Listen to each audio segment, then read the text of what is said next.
So, I'm Tim Ellis, and I'm going to talk about arcade games. And by arcade games, I mean the actual, literal, giant 6-foot, like 400-pound cabinets that were in arcades back in the 80s. So if any of you are about as old as me or older, you might remember arcades. For the kids, these are video games that are like this big and can literally play only one game, and you have to pay quarters to play it. So they're basically terrible compared to your Xbox at home that you can play forever for free, but they were amazing. And they're not really around anymore. They're not quite as rare as Back to the Future 2 might have imagined them to be. Kids are probably just as perplexed as this, though, when they find one in wherever they find one. The great thing about arcade games, the gameplay was fast, it was punishing, it was quick. That's why it ate a ton of quarters. This is a screen from Joust. Average game of Joust lasts maybe 2 or 3 minutes at most. Another great thing about arcade games is the art. Something I think is really underappreciated today when it comes to gaming is gaming art. This is side art from a Joust and a Centipede, and I don't even remember what that one on the bottom right is, but the cabinets are just amazing.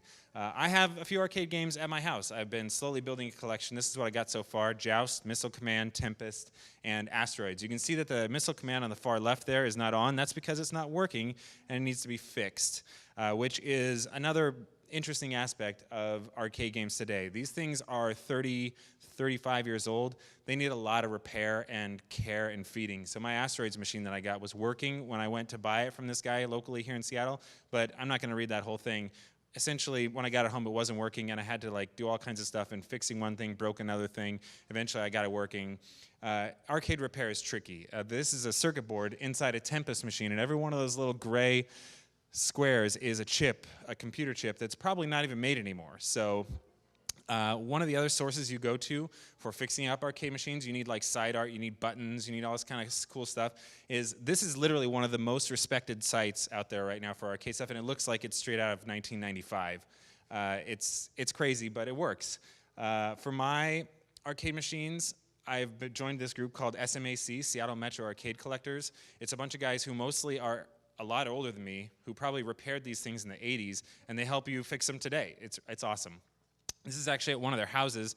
One of the things that people do on arcade machines today is high scores. There are still people working on beating high scores that were set in the early 80s, and this is a setup where he's actually streaming a live score attempt on Twitch, which is a live streaming service.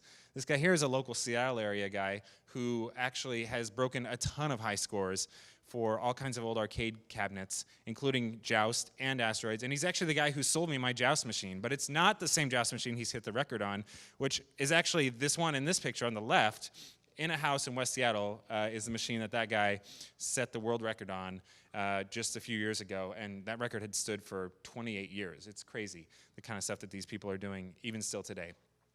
If you're thinking about getting into the arcade scene, starting collecting, do not go to eBay. eBay is like literally the worst place you can go to buy arcade cabinets. It's kind of hard to read up there, but this is a Joust machine, $1,900. I spent $700 for mine, and that's the most expensive machine I bought. You gotta find local collectors. Connecting to a group like the SMAC is great for that.